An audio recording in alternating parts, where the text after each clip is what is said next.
Бұл қазақтың театр тарихындағы айтулы күн.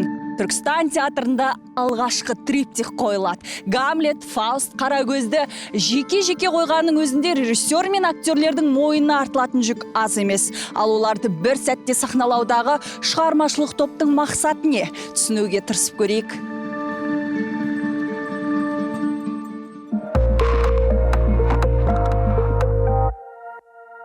Отызға толмаған жігіт бір жылда екі үлкен премьерамен жұртты елең еткізді. Анау мынау емес, әлемдік классикаға ауыз салды. Дон Кихотта, триптихта оңай шағылатын жаңғақ емес еді. Тағы да Фауст туралы оның прологында кіріспесінде театр директоры мен әртістің арасындағы бір диалог болады.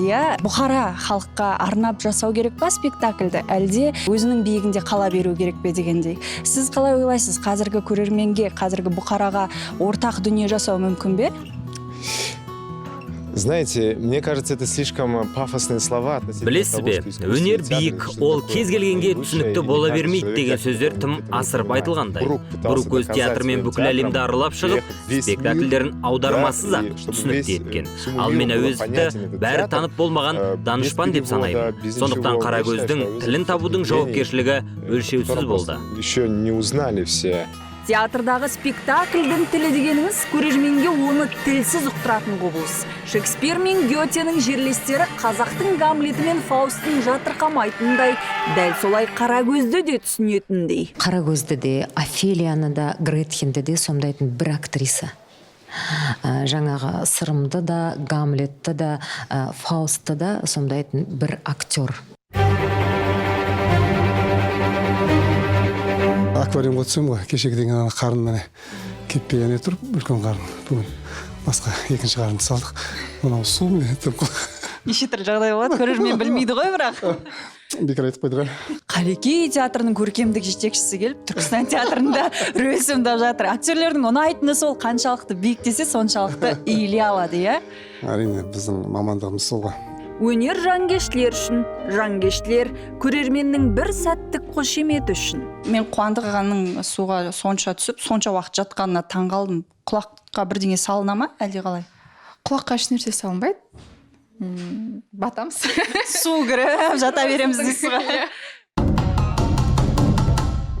Аяғы шаршап қалды ма? Шаршағаннан ба, әлде толқығаннан ба? Бәрі бар, шаршаған, толқыған. Қазір Гамлетте лайыртты ойнайым. Лайырттан кейінгі толқығаныңыз қалай болады екен? Ол кезде басқа мүлдем адамның кейпінде болмаймын. Күтеміз. Шекспир, Гете, әуезов осы залда отырса қандай ойда, қандай күйде болады деп ойлайсыз? Білмеймін, не мені қарғайды, не алғысын айтады ғой. Мен ойлаймын, олардың тілдік стилистикасына, жалпы сюжеттің линияларына ешқашан қиянат жасамағандықтан тек қана алғысын айтатын шығар деп ойлаймын, ондай ұлы адамдар. Өйткені олардың аманатын жеткізіп жатқан бүгінгі буын. Иә, үш жазушының стилі әртүрлі. Театрдың мақсаты көрерменге жазушының емес, режиссердің қолтаңбасын жеткізу. Әйтпесе Гамлет, балетте де Гамлет. Гамлет ол трагедия ғой шын мәнінде, оны комедияға айналдырғандарыңызға таң қалдым. Бұла қарап тұрсаң, қазір өмірдің өзі трагикомедия ғой. Күлесің, жылайсың. Бұл жерде нақты мынау трагедия деп айтуға болмайды. Бәрін қарап тұрсаң, бәрі күліп жүреді. Ар шетінде болып жатқан дүниені қараңызшы қазіргі. Қоғамның өзін қараңызшы, әлемдің өзін қараңызшы. Бәрі шығады, сөйлейді, әдемі күледі, ойнайды, бірақ не болып жатыр? Сол нәрсенді Гамлеттің ішіндегі. Үшеуінде де өзін өзі таппаған, немесе өз өмірін өзі қолына ала алмаған азаматтың рөлі болғандай болды, образы болғандай болды. Солай ма? Мүмкін. Өзін өзі тапқысы келген, іздеп жүрген адамның образы десек қателеспейтін шығармыз. Мен негізі бәзіл ретінде сырымды қолдамаймын да, бірақ сырымды түсінетін болсаң, адам жақсы көріп қалса, оған барлық әлем керек емес. Дәстүр керек емес, оған сезімі үлкенірек болып тұрады. Ал Гамлетте оның әкеге деген махаббаты басқаларынан жоғары тұрады. Ал Фаустта, білесіз ба, адамда бәрі болып кетсе, өмір қызықсыз болып кетеді ғой. Сол режиссердің бұл жерде қазақша сөз жоқ, генийлығы деп ойлаймын. Осындай бір-біріне қатысы жоқ шығарманы біріктіріп, осындай бір линия жасалған.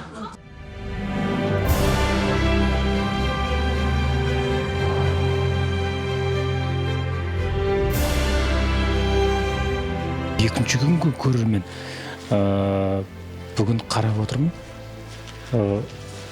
жұмбақпен отырған сияқты.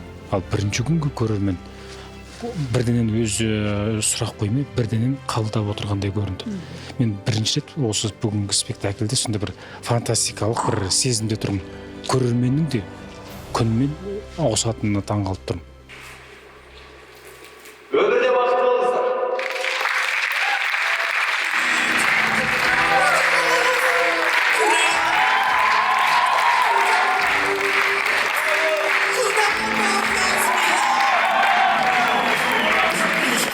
Құрметті көрермен, мен де көпшілігіңіз сияқты өмірімде ешқашан триптихқа барып көрмеген адаммын ғой.